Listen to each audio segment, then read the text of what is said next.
friend, it is Danny here from projectmanaverse.com, real world technical project management for beginners. Today I'm going to give you 3 productivity hacks for project managers. I'm going to tell you what I mean by a productivity hack. I'm going to tell you why you should employ these hacks for your benefit, and I'll jump into what they actually are. So let's jump into the video. First of all, what do I mean by a productivity hack for project managers?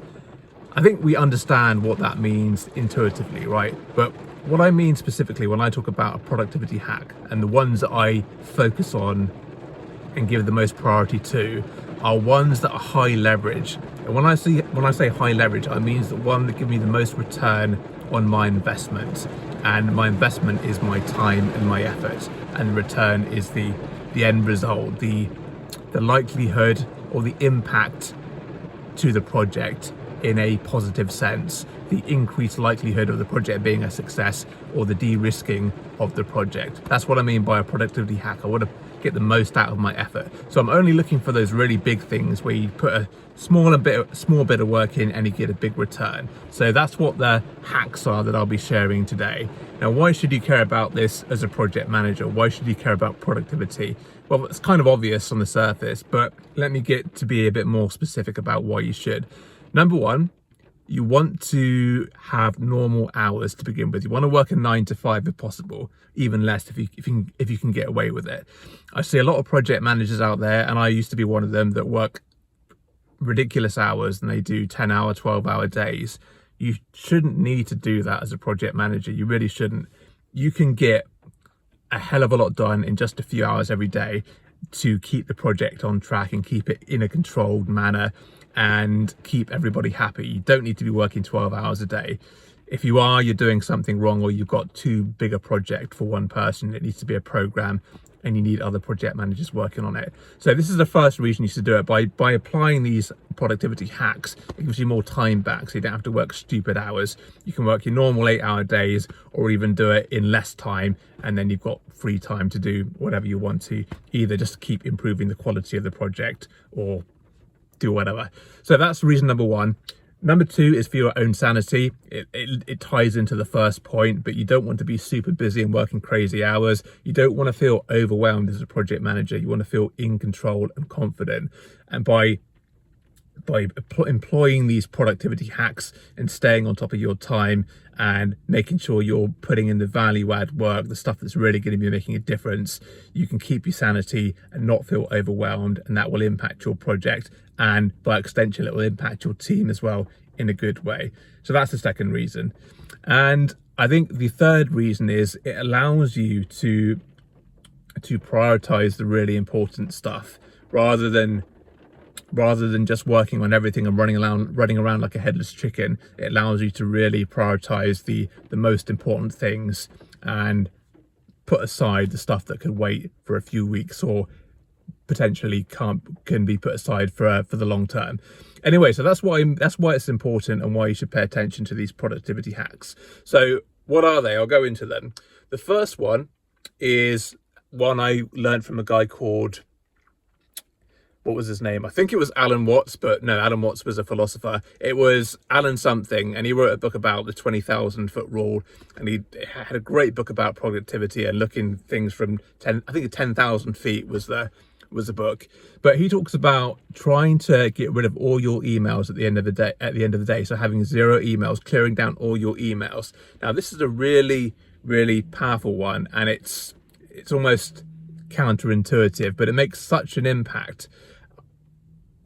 Before I started doing this, I don't think I'd ever actually even seen what my inbox looked like with no emails in there. So the first time you do it and you clear every single email out of your main folder and it's empty, you get such a feeling of there's a weight off your shoulders, and such a feeling of calm that it's really, really powerful. So that's why you should do it. Number one is to get that sense of calm, get that sense of not feeling overwhelmed, and get that sense of being in control and feeling confident about your project.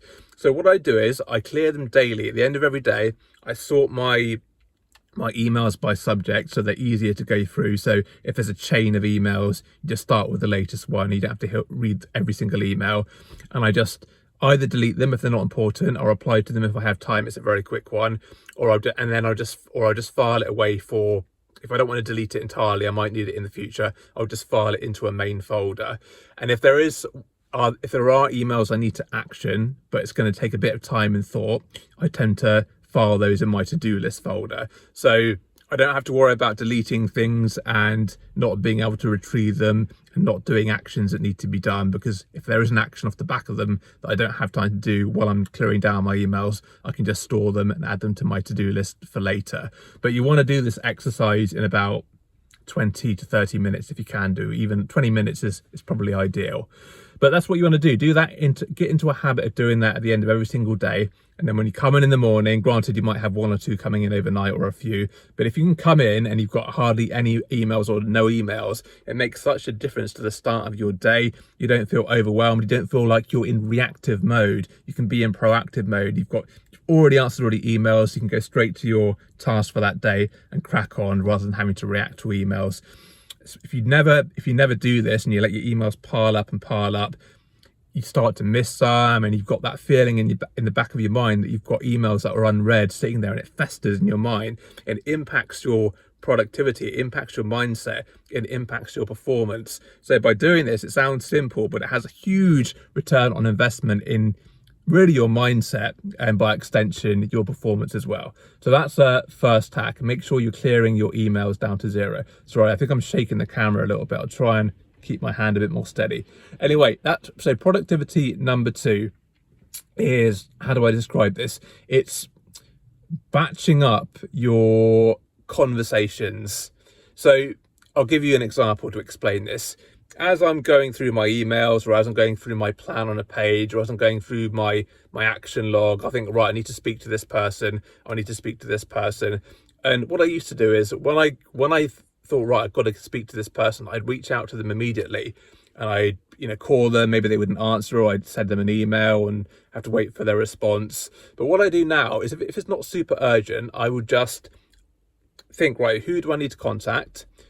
Do I have any regular meetings with this person? Do I have a project working group that they're on? Do I have some kind of technical meeting that they're on that I know I'm gonna be able to speak to them on? And if I do, I will just add whatever I need to speak to them about as an agenda item for that meeting, so that I don't have to worry about reaching out to them and not getting hold of them, or kind of wasting time speaking to them at that moment and breaking my zone flow state of mind. I can just go, right, yep, I've got a meeting with them on Thursday, agenda item, quickly write it down, bang, on to the next thing.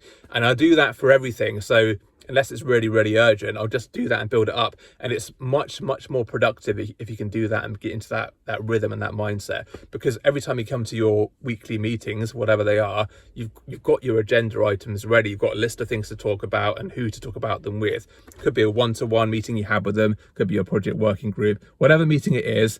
Just add it to that agenda item, then you can kind of forget about it for a few days and just move on, rather than waste time trying to track them down. You could waste like 10-20 minutes just trying to track down a person, when you could just add it to that agenda when you know you're going to be able to speak to them. So that's productivity hack number 2. My last productivity hack is, what was my last productivity hack? It was, so we've done the emails, we've done the batching, the calls. Yeah, that was it. It is to chase up your actions that you've given to your project team members, or any team member or any person you've given an action to. Make sure you chase them up. So I'll give you an example again. Let's say you're having a project working group meeting, a weekly meeting with your team. At the end of that meeting, you'll write up the minutes, and on your minutes you'll have the actions for the people, and then you'll send out those actions. That's what you should be doing if you're not. And then when you come to the next week, the next project working group, you go through your actions, and you find many of them have not been done yet. So a simple way to get around that, and again, this sounds obvious, but very few people do it, is to remind the person of the action before the meeting. I like to send 2 reminders if it's a weekly meeting in this situation of my project working group. I'll send it 2 days after the meeting, and then 1 day before the meeting, just to remind them, saying, just a gentle nudge saying, just a reminder, you got these actions. So 2 days after the meeting, and then 1 day before the meeting. And that will increase your conversion of actions being done by the next week massively. It will go from like 20% to like 70%. So that's a huge productivity hack, and you're saving time in two senses. Number one, you're making sure the duration of that action is reducing, so you have to wait weeks and weeks to do it, but also you're just making sure that person doesn't forget, and you don't have to remind them, and you don't have to have the same conversation again if they have forgotten, and you're duplicating effort and wasting time. So that's a really powerful one as well. So hopefully that was useful. I'll do a quick recap and then we'll call it a day. So when I say productivity hacks, I like to think of high leverage hacks. You want to be looking for those hacks that are really beneficial, where you put in a small bit of effort and you get a big return on investment. That's what you want to do. And the reason you want to do that is because, number one, you'll save time. You won't have to work stupid hours. It will impact your mindset. You won't feel overwhelmed, and you'll get to work on the really key priority work rather than just running around like a headless chicken. Now, the productivity hacks I've talked about in this video: number one, the 0 emails. Try to clear down all your emails at the end of the day, so the next day you've got a clear inbox. Lovely stuff. Number two, make sure you're batching up the conversations you need to have. So if you need to speak to someone, don't automatically reach out to them unless it's really urgent at that moment. Just think, right, when do I have a regular meeting with this person? Add it to the agenda list of that meeting. And number three, make sure you're chasing up actions before they are due. So if you have a regular project working group meeting, a weekly one, and you send out actions, make sure you're reminding people of those actions ahead of the meeting. So when it comes to the next meeting, hopefully they've already done them. Okay, that's it. Until the next time, please take care.